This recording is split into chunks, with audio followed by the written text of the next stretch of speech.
My name's Keith Taylor. I'm head of brand at Emperor. It's hard to believe, I know, but I have been working in brand for 25 years. Work with some brands all around the world, help them strategically, creatively, to do campaigns and employer brand as well. A little bit on the personal basis, I'm very pleased to say I've performed with two of my comedy heroes recently, Vic and Bob. That fact is true. I did model for the International Motorcycle Show, but it was in 1996, and no, there aren't any photos. And my midlife crisis has taken me into the boxing ring recently, but don't hold that against me, okay? We're going to be joined by Leanne. Leanne's a senior brand strategist in her team. She looks even better in real life than this.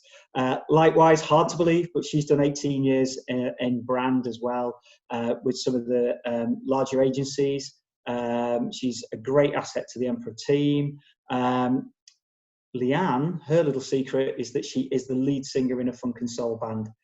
If you get the chance and you ever see the Plimsolls touring, go and see them because she is immense. She's also a triathlete, but very injury prone. And I did write that on a slide because she is. But ever so slightly was what we agreed on. So today, what are we going to do? We're going to go through a few welcomes and intros. And I'd like to give you a little bit of context on Emperor for that as well, tell you a little bit about us. We're going to go to our key theme very quickly for brand in challenging times. What we've done is we've tried to test ourselves a little bit. This isn't going to be a standard Emperor, let's talk about brand deck and our proposition. It's going to be about what have we learned in the last 50 days. We tried to make it as current as we possibly can for you. And then out of that, we're going to take some measurement and some tips and do some sort of a slightly deeper dive into something that's a little bit more strategic. And then if you have questions as they go through or you would like to stay on, we can do a bit of a Q&A at the end. Okay, an introduction to Emperor. I'm not going to give you a big sell, but I want to try and put our brand proposition into a little bit of context. Just in January this year, we launched our new brand proposition for our own agency. It's called For Great Ambitions. And you may argue, ambitions and business and all those things, are they going to go together in challenging times? And obviously we would do a bit of soul searching ourselves, not just for our clients. But I think our intention when we picked this positioning for us, it was very ownable. It was very authentic. It differentiated us from other agencies. And it's very relevant, even more relevant now, to actually talk to our clients about how we can help them achieve their ambitions. And, for us, what we want it to be, we want to be the agency of choice for ambitious clients and ambitious businesses. And we also want to attract ambitious, talented people. And I don't really see in a challenging world that any of that really changes. What is key are the 4 core propositions that we operate with.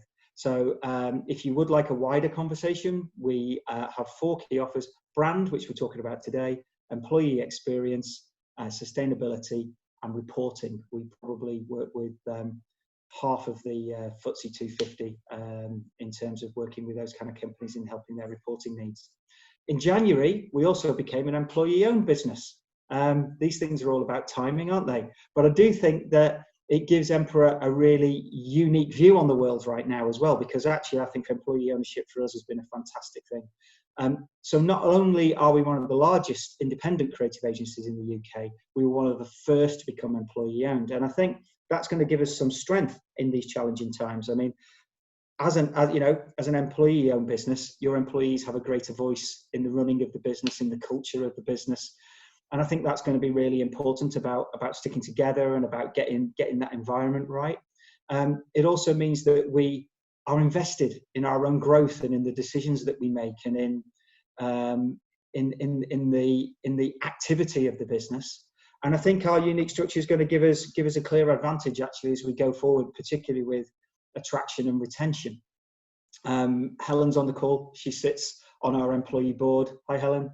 Can see you there. I don't know if you can all see her. If you do have any questions about employee ownership, about how we communicate that, about how it works for a practical sense, we'd love to talk to you about that at some point as well. I'd also like to introduce Daryl. He's on our head of employee experience. If there are any questions that fall into employer brand, then we'll bring Daryl in as well.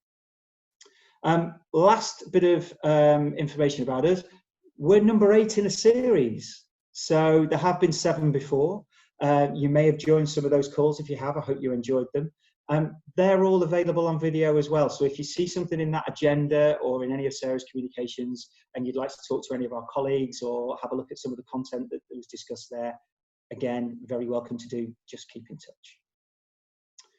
So on to our main topic for today. As I say, Leanne and I set ourselves the challenge of really thinking about brand strategy, brand activation, brand campaigns over the last 50 days. So in order to do that, I think it's really important to actually look at the scene that we've set for ourselves in those 50 days. And it really is unprecedented. We all know this, by the way. I don't think any of this is news. But the interesting thing for me when we were looking at some of the bigger stats was that between the 19th of Feb and the 23rd of March, 1/3 was taken off the value of the FTSE, which is an incredible amount. If any of you are actually looking at your pension at the moment, don't. That's my only advice about that. Just don't, because it's heartbreaking. But I think what some of the things that we're trying to see and what we're trying to discuss is what kind of a curve is this? What kind of what kind of a fall are we going to see? How does it actually start to level out, and when does it rise? Is it a V shape? Is it a U shape? Is it actually going to be more of a wavy line as we go through recovery? And maybe things happen in the future. We're not sure. But what we can be sure about is that nearly every industry has been affected. Virtually every business has had to adapt in some kind of way. And almost certainly, apart from manufacturing sites, which have been challenged as well, nearly every employee has gone from sometimes working at home to everybody working at home. And that has seen a massive shift, not only in our external brand promise, but in terms of our internal brand delivery and our advocacy and our culture and that personification of our brands. But it doesn't really matter what we say. I'm not really buying into this phrase, the new normal, because the new normal still hasn't revealed itself yet, and I'm not sure it ever will. I think I'm kind of running with this phrase of business is unusual, and I think it will continue to be so. But what we all certainly face are probably some short-term, even into some medium-term risk, and actually probably a world of a little bit of uncertainty, which is easy for me to say, over the next sort of 12 to 18 months. And because we're last on, in terms of the brand offer being the 8th offer in our communication series, it's quite good. We've managed to actually spend a little bit of time working out what we've learned, and predictably, quite a few clients, quite a lot of our conversations, some of those companies, they have battened down the hatches. Some of the things like brand have become discretionary spend, and they've come under quite rightly under some scrutiny, or there's been a delay to work, or there's perhaps been a reduction in scope on some of the projects. But for others, it's really brought forward the work, or we've retained that, and we've actually been more confident because we know that taking your brand out and having clarity and having confidence right now is going to add strength to the operations of the business. So the projects might take a little bit longer, and there are new ways of working without doubt that we're all still getting used to. And there may be some impact on budget in the future, but actually there's quite a lot of thinking out there that says now is a good time to address certain projects. Now is a good time to start thinking about what post-COVID-19 looks like. In particular, for our business, reporting, brand, sustainability, they've been some of the more resilient of our propositions for a number of reasons. Particularly in reporting, there are legislative and governance deadlines. So we have to meet those still. Businesses still have to report. They still have to communicate. Some people have found time to focus on the business in a very, very different way. Only this week, we've probably put in one of the largest tenders we would probably do in a year for a brand and EVP project that Daryl and I and Helen worked on together. And the other side of it is that stakeholder expectations, they haven't diminished. Need to communicate, really, in some ways, has never been greater. The question is, what are we communicating? How are we communicating? And are we getting that right? And there's an awful lot of people that aren't getting it right. There's an awful lot of people who are. And that's what kind of inspired Leanne and I to think about some of today's content. So look, I think undoubtedly coming out of this, brand, employer brand, that focus is going to increase. Certainly the alignment between your business strategy, your brand strategy, and your people and culture strategy. And I think that certainly in the conversations we are having, it is now getting to a point where people are starting to recognise coming out the box quickly is going to be very advantageous for their business. We've seen some amazing communication, haven't we, all over the last 50 days? That's the kind of framework that we've decided to put this in. And I think we've all probably seen some communication at some point that starts off with "in these difficult times" and then finishes with brand. And in the middle, it's just blah, blah, blah, blah. And I use the phrase quite often, the need to communicate has never been greater. That is true. Let's keep going back. Why are we saying it? Who are we saying it to? And what are we actually saying that has any meaning? If do not communicate for the sake of it. We've got some of these, they'll appear on various slides, but this one always makes me smile. And again, just think about this from a personal objective. I think we've all experienced this kind of effect from brands recently. You know, people you've never heard of, databases you never knew on, assuring you that they'll be there for you, but you haven't heard from them for the last 3 or 4 years. This is a slide that gives us a bit of context about our environment as well. And sometimes I get asked to go on a meeting you know, with like 10 minutes notice. So I do have a deck that says this is our framework and this is how we think about brand. And there's always this one in here, which is about the environment that we're all operating in as businesses. And I talk about growth, and I talk about risk, and I talk about what the UK market looks like and the international market looks like, what the key conversations are in brand at the moment, what boards are thinking about, what's driving business. And I think we can all agree very quickly, none of us are talking about Brexit a great deal anymore, aren't we? I saw The Last Leg, and just as they were wrapping up their series on a Friday night on Channel 4, the guy said, who knew that we'd be so keen to talk about Brexit again as soon as we could? But it's just a subject that's kind of very much disappeared. And I think going into this, and I know that some of you as clients, we've actually spoken about this, your brand at that point is your brand, you know? And so brand perception has become very important. And remember that key phrase about brand perception. Your brand isn't what you say it is in that moment. It's what other people tell you you are. And I think what's really important and what we've seen is some brands really gravitate and actually use that essence that they have to great power and be very adaptive and get out there and communicate really well. And then you've seen some other people who've not had their brand essence sorted out and they've tried to go to market and it's been very disjointed. Of course, the best thing about survival right now and the way that we all survive, go back to a bit of Darwinism, is that it's not the strongest of the species that survive, nor the most intelligent, but the one most responsive to change. And change is something we've all talked about for a long time. Change is something we talk about in Employer Brand and our EVPs, and about how we know change is a great thing when you're in control of it, not such a great thing when change happens to you. And without a doubt, change has happened to most of us on this call at some point. So I started to think, we're on a classic model of change. Where are we? Where are we all at the moment? I think we're past denial. We're certainly past resistance. We've definitely probably let go. I think we're probably in the acceptance and the exploration phase 50 days in. And I think probably as well, some of us are along that curve of understanding and starting to think about what the world looks like when business is unusual, about what our business looks like, what our operations look like, how we best support, communicate to and deliver to a really changing environment and the changing world.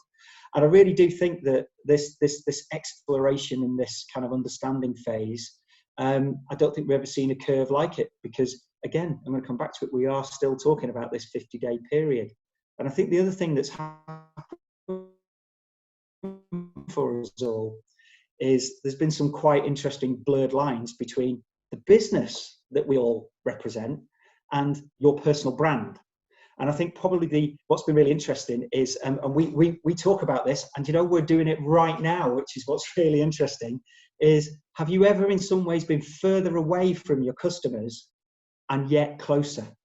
So when we talk in our meetings internally, it's like literally you are seeing into the living rooms and the bedrooms and the kitchens of your clients. you're seeing their family. How many of you have actually done calls with their kids sat on their lap, or somebody else coming into the room, or all those kind of family things happening around you? And those lines are getting very blurred. And what you're finding is that the physical geographical disconnect with the brand, with the place of business that you go to every day, means that you as people have never been more aligned and shouldn't be more aligned to your employer brand and to how you represent your business and your brand in that moment. And yet you're doing it in a very kind of unfamiliar space where you're surrounded by your family. And I think what's been really interesting is those lines have got very, very blurred. And we just did a thing. These are all internal photographs to Emperor. And these are all the things we're just kind of discovering about ourselves. Did we do, didn't do? What do our homes look like? We have 220 colleagues in Emperor. So it's impossible to see into every, previously to have seen into everybody's personal lives. My daughter's there in the middle, hitting my midlife crisis punch bag there. But, these are the things, these windows are open for all of us. And we just have to be very aware of the fact that at the moment, the people that are carrying our business brands are our people. And I think one of the biggest links going forward out of this is companies are understanding how close have they got their people to their brand, and how are they behaving? What does good look like? How are we communicating? That's something that's going to be just as important going forward on the employer brand space as the external customer promise. I'm going to finish this section on a Keithism before we go into our 50-day observations. Doesn't matter where we are, I would like you to think about your brand in 3 ways. Number 1, how are you differentiated from your peers? How are you different and differentiated? Okay, not for the sake of it, but just to establish your own voice in your marketplace. Importantly, how are you relevant? How are you relevant to the people you want to do business with and communicate to? And that relevance piece has never been more important than it is now. But the one that for me that's really coming up the agenda is authentic. Hugely. We know and we see, and Leanne and I have got some amazing examples to follow here of where businesses haven't been authentic to themselves, where they haven't had their brand strategy in place, where they haven't known where to go to when they communicate, and it's been so obvious and it's actually done their business damage. And some of those people, the winners and the losers, they've been very surprising. So hold that. That's a phrase we'll come back to as we're going through. So what have we seen? Well, the first thing I'd like to talk to you about actually is a sense of personal brand, okay? Personal brand, like I talked about, is one of those things that's become increasingly important as we basically operate, as I'm doing now from my dining room. You're seeing more of the person. We can't put that suit on that we do when we walk in through our buildings and go, yeah, I'm part of Emperor. This is Emperor. Actually, no, I'm in my own dining room broadcasting to you as people now. So this is as much about personal brand as it is about my Emperor brand. And those two things are getting closer. But for me, personal brand is about leadership. And a personal brand that unites, adapts, takes control, and demonstrates effective leadership is a good one. My next slide might amuse you, because I don't think we've seen anything of those qualities from this person. But conversely, we have seen some fantastic personal brand from this lady. She's acted with decisiveness. She's shown empathy. She's been authentic. She's backed up her words with actions. She's regularly made herself open and appeared on Facebook live chats. You've seen her empathizing not just in a political way, but in a very real way with families. She's assured them that the tooth fairy still exists. And she's promoted social solidarity at a time when it's really needed. And I'm not just playing up to Daryl here, he's from New Zealand, but at the moment, like, how proud must you feel of your country in comparison to how Americans feel about their country? And that is because of a very sense of authentic reality from some leadership, and their personal brand has come shining through. And that's what I mean by linking our people and our employees and our external brand and voice. These things have become so blurred. And I think, this lady has done an amazing job and led the world in particular. So in terms of business brands, let's get down to some of the detail for you now. what have we seen? And Leanne and I started to talk about, right, in the past 50 days, who have been the winners, who have been the losers, and what are the key ingredients that we can take away from each. So I'd like to introduce you. Leanne, she's here. She's not going to sing, I don't think. Definitely not. Okay. Although I just realised I've got my band's logo on a water bottle, which is a bit Good promotion, Leanne. Okay, yeah, so we thought it'd be a great idea to just, we can talk about these tips and these observations and things, but just sort of bring it to life with a few examples. Sure, everyone's been keeping a watchful eye on the good and the bad and the ugly of what's going on at the moment. One key thing to mention is that a lot of brands are actually talking about what they're doing. So there's that sense of, is it ever truly altruistic? But hey, they are leveraging their brand in a really positive way. So let's talk about what the winners did. So basically, this is all linked to being different, relevant, and authentic. But basically, what the first point is, to win in this situation, what you really need to do is, of course, read the room. I'm sure we're all very conscious communicators who are on this call because we do it for a living. But it's really important to understand, what people how people are feeling, what their needs are at the moment, what they need to hear right now, and what they don't need to hear. So they've generally done that. They've been useful in taking control. So looking at that resistance to change scale, they've maybe sort of accelerated that process, but with some clear thinking, which their branders will have helped them with if they've got a strong brand already. And then stayed true to that brand. So they haven't deviated from their purpose. They've stayed very true to what they stand for. Next slide. Sorry, I must admit, I'm pressing buttons, aren't I? Sorry. There you go. Okay, so I don't know who might have seen this chart, but it made me smile, and it's very true. I don't know if you agree. So just to pick out a few things on there, I'm not going to mention the alcohol point. Don't have anything to say about that. Coffee, quite relevant to, I know, Anne, who's on the call, that, although cafe culture isn't happening at the moment, the retail world of coffee is still very much booming. And it's of interest to people still because they're still consuming as much coffee. But I don't know about anybody else. My car's been on the driveway static for 2 months. And toilet paper, I'm falling over it now when I go to the shop. So things are changing all the time. So it's important for brands to think like that and think about what people are feeling at that point. Which leads us to another Marketeerist cartoon. So we're not necessarily saying that you have to update your brand promise, but what you should do is use it as something to guide, a tool really, to guide new comms and behaviour, which might actually mean to keep quiet. So a lot of these brands haven't necessarily changed what they say about themselves, but they have backed that up with really strong behaviour. Next, so the first example. I don't know if people have seen this one, Dove, their Courage is Beautiful campaign and Take Care, Be Safe. This really fits in with their celebrating real beauty, championing real beauty, championing self-care and self-esteem for women.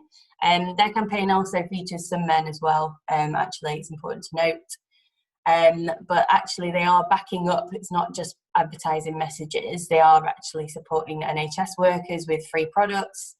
They've got a wash to care scheme and hashtag, which is all about hand washing and promoting the importance. And then they're really promoting self-esteem while people are at home and they can't see their friends, and they're looking at Instagram 24 hours a day, maybe not 24, but helping promote maintaining your self-esteem and mental health whilst at home. So they're actually sort of leveraging their brand really well. Another one, Burberry. So I think they've left the Daniela Westbrook days behind them, and they've definitely sort of moved on since then. But they've always been a brand associated with desirability and usefulness. I don't know if many people know the history of Burberry and their famous trench coat. But their trench coat was actually developed during World War I as a lighter alternative to the really heavy, difficult to wear trench coat that there was previously, and provided that to British and French soldiers. So, you know, that heritage still rings true today. So what they've done now is they've made a donation for a vaccine to the University of Oxford. They are producing non-surgical face masks and gowns and transformed their production line to do that. They've also got this huge supply chain, so they've transformed that as well to fast-track surgical mask delivery. And they're donating lots to food poverty charities. So they've been doing a lot of stuff recently anyway, but they've sort of fast-tracked these things with COVID. Next. Here's one of my favourites, Leanne. I love BrewDog. We already, yes, my love of beer has become apparent recently. Shindigger in Manchester do a 3-hour delivery. So I've been enjoying that, and I've also been observing what BrewDog have been up to. Their brand is all about equity for punks. You know, they're owned by their customers. Part of their brand values is they're relentless and they take risks. And you can't fail to have seen the fact that they have started producing hand gel with their production facilities, which was seen with some cynicism at first and seen as opportunistic. However, you know, they've since revealed that it's for free and they're supplying it for free to the NHS. They're also all about getting good beer to good people, so let's be honest about that part of their brand. But they've actually lived up to that by providing 30% off for all and 50% off for NHS staff. They've created the Open Arms, which is a online bar and a drive-through delivery service as well. So actually keeping their customers happy with good beer. And also just as a sort of culture thing and the reputation of them as a company, their senior team have reduced their own pay, but not their staff's. So I think one of the interesting things about this is that they're one of the first, aren't they, to take their products online. So the Open Arms is just such a clever idea in terms of, we can't open pubs. Yeah, exactly. Such a clever brand response. Yeah, and it was needed. You know, their business has dropped, but they're managing to get some of it back.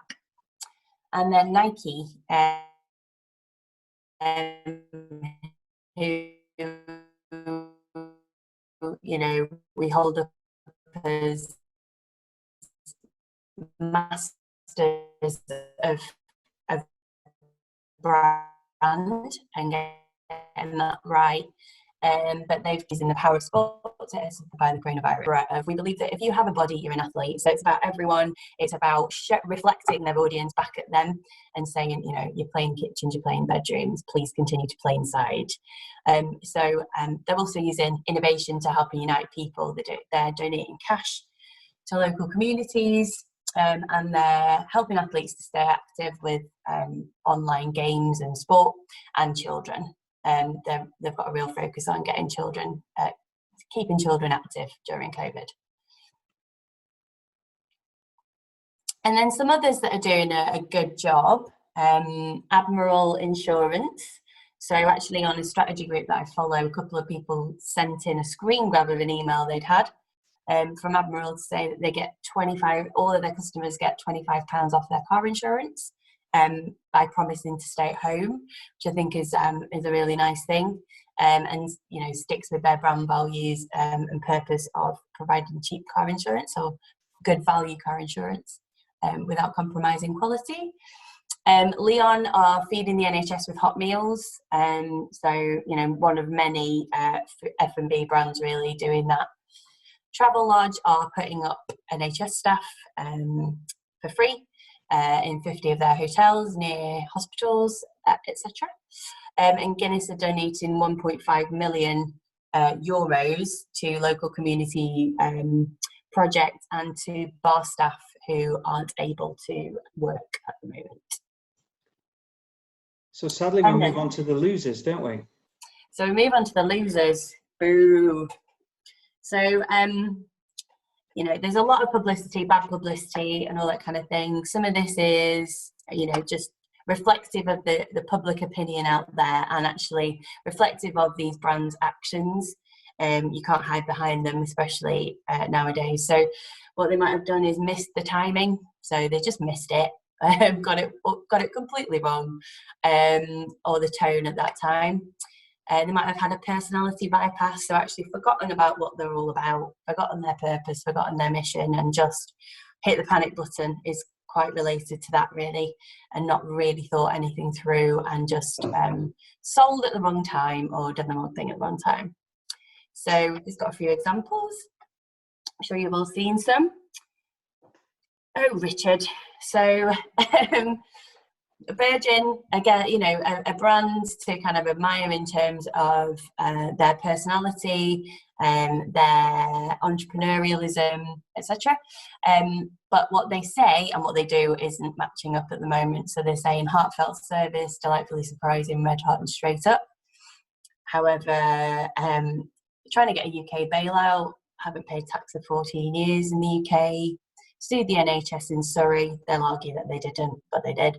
Refusing to refund customers for flights, including me, for my flight to New York, and asked staff to take 8 weeks unpaid leave. So it'll be interesting to see how that affects their reputation. Amazon. So these are a fascinating company and often held in high regard for their technology, business model, you know, their growth. You know, they'd say as well that they're the most effective customer-centric company, a full range of benefits for staff. However, you know, they're failing to stop COVID profiteers. There's still stuff being sold extortionately on there.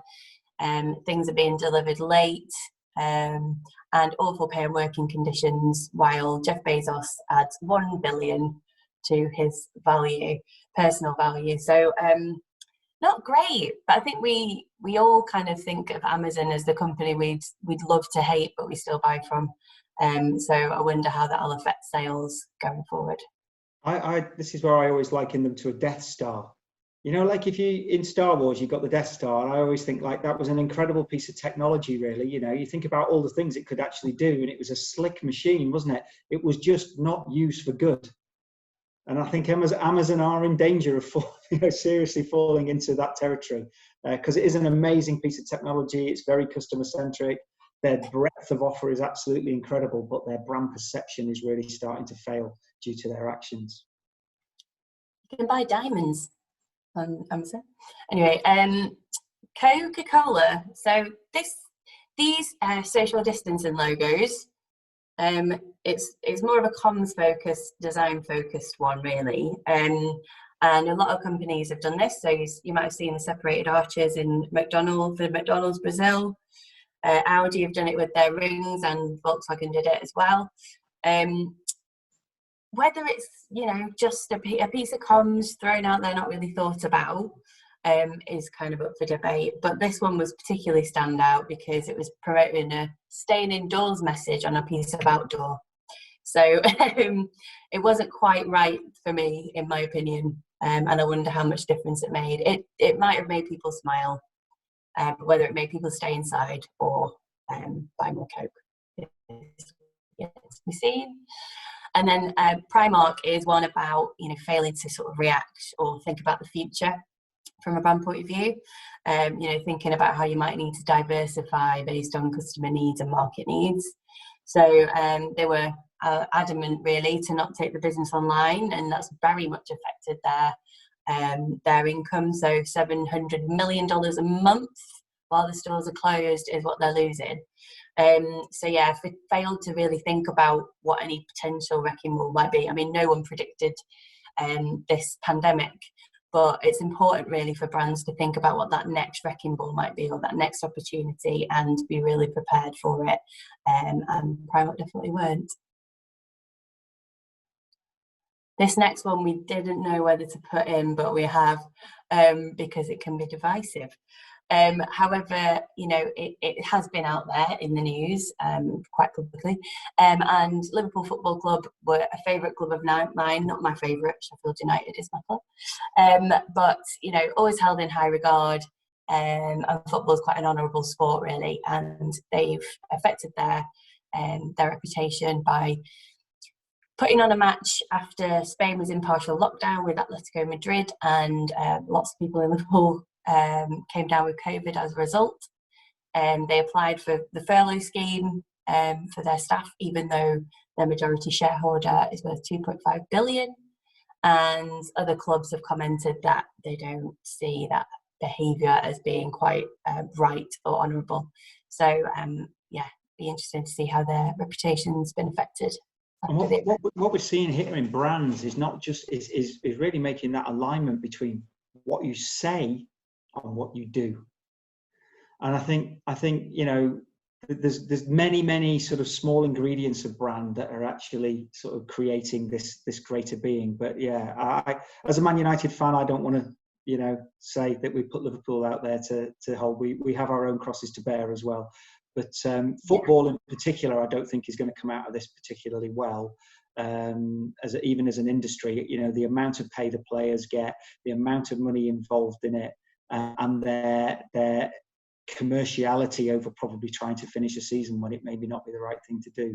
Again, the brand of football, I think, will be affected by this. We've got a few more just to wrap up, haven't we? These four. Yeah, and it's just really brief. So Victoria Beckham's company furloughed all their staff, but then opened lots of presents, lavish presents on online on Insta. So that was not very a bit of an own goal to show some equality as well. Yeah. Good. We won't mention much about the guy top right, who told his staff they might as well work at Tesco's. What a lovely man. TUI forcing customers to fly rather than getting a refund, which has happened with a lot of airlines actually. And then Sir Philip, to add to his long list of sins, suspending payment to landlords while asking for government money to furlough workers. Yes, there's some baddies out there. But yeah, it'll be interesting to see brand perception, you know, how that drops, but also sales, you know, how this actually affects behaviour and consumer behaviour. I think for sure one of the things in the, as I say, in the business is unusual world is going to be about how do we choose to engage with brands which previously we trusted. And for any of those that have worked with me before, you'll know that trust is not something that I ever say that you can go out with explicitly, you know, and say, trust us. Because always the second half of that question is, why should I not? But I think trust equals confidence. And how confident we are in quite a lot of brands and the people that we do business with and all those kind of things are going to be majorly affected in the new world. So what have we started to learn? Okay, a few things. And so there's a few checklists for us just to think through here. And I'd like you to start to think about your own business, think about your own role in that business, start to think about the shape of your brand as we start to explore a new framework of living and working. Have you got clarity about your vision? Do you know where you're going? Have you got clarity about your mission? Do you know how you're going to get there? Have you got clarity about your purpose? Why are you here over and above commercial gain? I think that those things are going to be particularly important, and most companies will review them. You'll probably find that a good 50% of you won't make any changes whatsoever. You'll be very pleased, or you might adapt how you actually execute that. But those things need to be checked. The next one is, are we clear about our customer benefit? Have we got our value proposition right? And in which case, do we have a relevant brand narrative? Always think about your brand, not only from the inside out and what you want to say, but from the outside in. Who are the people you're selling that story to? What relevance do you have to them? Key messages might need to be tweaked. Is there some of the language? Is there some of the tone of voice that we need to look at? And of course, then the second side of it is, how are we activating our brand with our employees? Because we know that our values are going to drive the behaviours that then operate in the kind of way that we've been talking about earlier on in the presentation. What's our brand activator? How are we actually taking the core of our brand spirit and driving engagement with the people that we want to talk to? And are we actually managing to substantiate our position in campaigns? A lot of the losers you've seen there are the ones that have gone off piste with their own brand platform, and they haven't been, they've thought, I've got to do a COVID-19 campaign, and it's not been part of a central strategy. What we would like to offer you is this very simple tool. Okay, this is a 15-minute exercise for your own business, just a health check more than anything else. It's a brand compass for benchmarking your own brand. There's a lot of B's in that, stumbled across them, I noticed. But the first quarter is all about brand positioning, and it's like, okay, why are we communicating? What are we communicating? Who are we communicating to? How are we getting to them? Have you got absolute clarity about that first quartile? Where do you sit in your market? What's changing in your sector? What's fundamentally changed? What are your customers and your peers and your competitors doing? What kind of feedback have you got recently? And what is the employee experience? What are you getting on your happiness surveys? What are you getting on your survey results and your employee voice? In your brand value, can you clearly identify in a brave new world your own difference, your own relevance?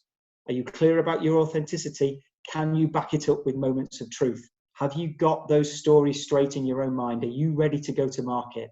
And then from a visual perspective as well, are you consistent? Are you designed for the audiences and the people you want to talk to? And have you got clarity of delivery around that messaging as well from a visual and a tone of voice perspective? Taking it a little bit wider, here's a model that we're very unashamedly developing between our core propositions. And I'm very happy to share this with you. We'll talk to any of you about it after this event if you like.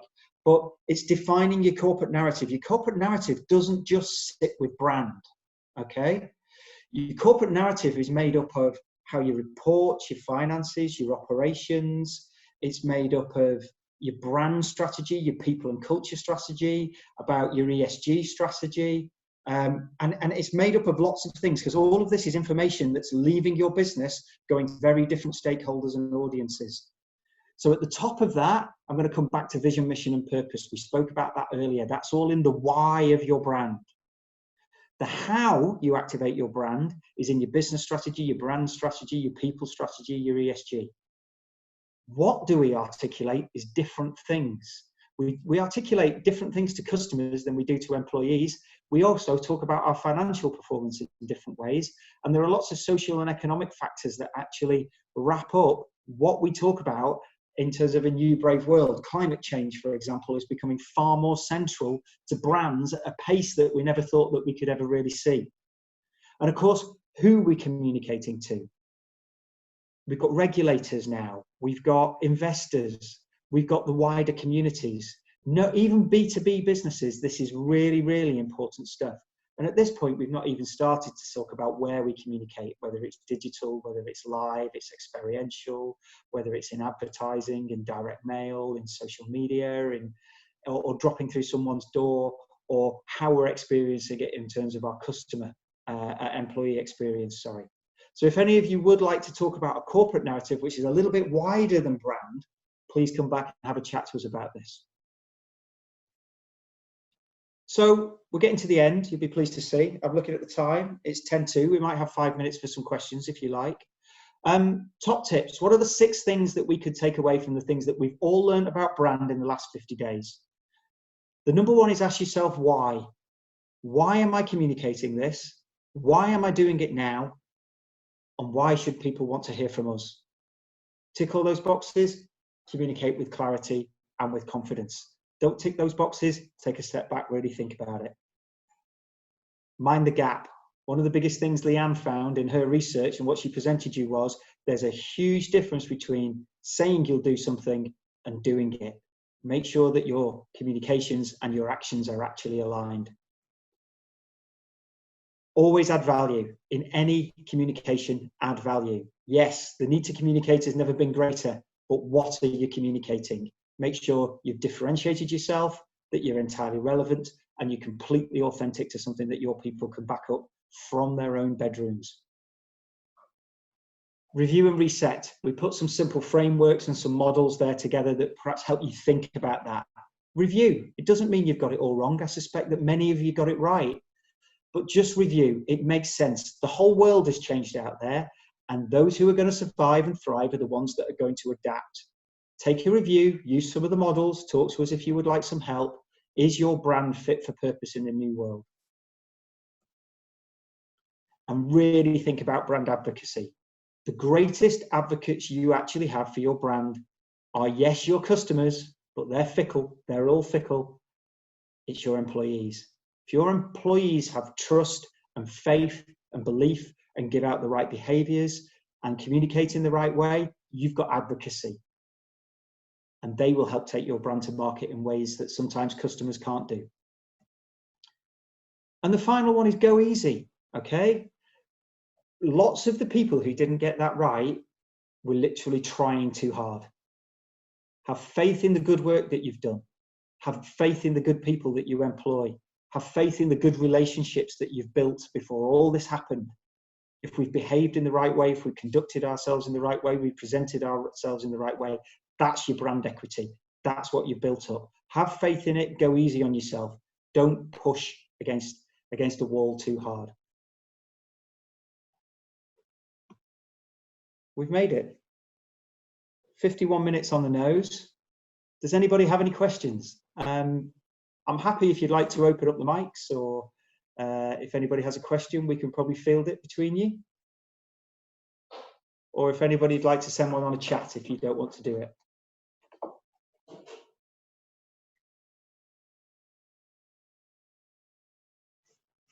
Okay, we've got one on chat. It's an interesting question. Okay, I'm going live here. Keith goes live. How has Emperor's brand supported us through the past 50 days? Okay, good question. Well, we launched our proposition of For Great Ambitions in January. I think that's still relevant. We talked about that, and I think one of the things we've got that's great is also our fact of employee ownership means culturally we have a very different space to operate in. But I guess probably the biggest activator over our brand has been our principles. And as part of our brand, we actually had 5 key principles. I'll try and remember them now. Darryl, help me out. Aim high, infectious enthusiasm, creativity everywhere, always learning, razor sharp. Okay, and I think what we have managed to do is empower ourselves with those, and actually probably being able to have a conversation about the changing ambitions of clients, being able to use those, and actually having a real clear tone of voice where we have the AAAs as well. That's been really useful. Any other questions? We've just had one on chat. How is Brand UK doing during COVID-19? Brand UK? Yes. Well, let's compare it to a couple of other brands, shall we? Brand US and Brand NZ and Brand UK. I suspect, without getting political, that Brand UK has got some work to do. I think it'll be really interesting, actually. You know, when we look back at some of the things that we had about personal brand at the beginning, when you're thinking about how Trump and Jacinda have actually presented themselves, potentially again how Boris and our government have presented themselves, what probably happens on the 8th, how they communicate, whether we see some leadership, whether we see some clarity, whether we see some confidence. And I think if they show those things, Brand UK possibly has some opportunity out the other side of this. What we need to do is be clear, have clarity, have confidence, and be decisive. If we do that, then I can imagine that probably with Brexit as well, which may change going forward, I would suggest all relationships with Europe might change, that Brand UK could be in an okay position. It's got work to do, though, without a doubt. Got another one come through as well. Is there a risk of disconnect with employee brand advocacy because of remote working? I think so, yes. Might be one to bring Darryl in on for this as well. Darryl, do you mind? Yeah, I don't mind. I think there might be, and only in terms of how and what employees can do remotely in terms of advocating the brand. And obviously brand advocacy is about you know, sharing the brand and promoting the values and, you know, being ambassadors for the brand, and the ways that we do that are obviously quite different now. I think it's becoming more about social. We're seeing a lot of these kind of, you know, you can see a screen, people on screens collectively. So, you know, I'm not quite sure. I think it's going to be really interesting to see how that develops.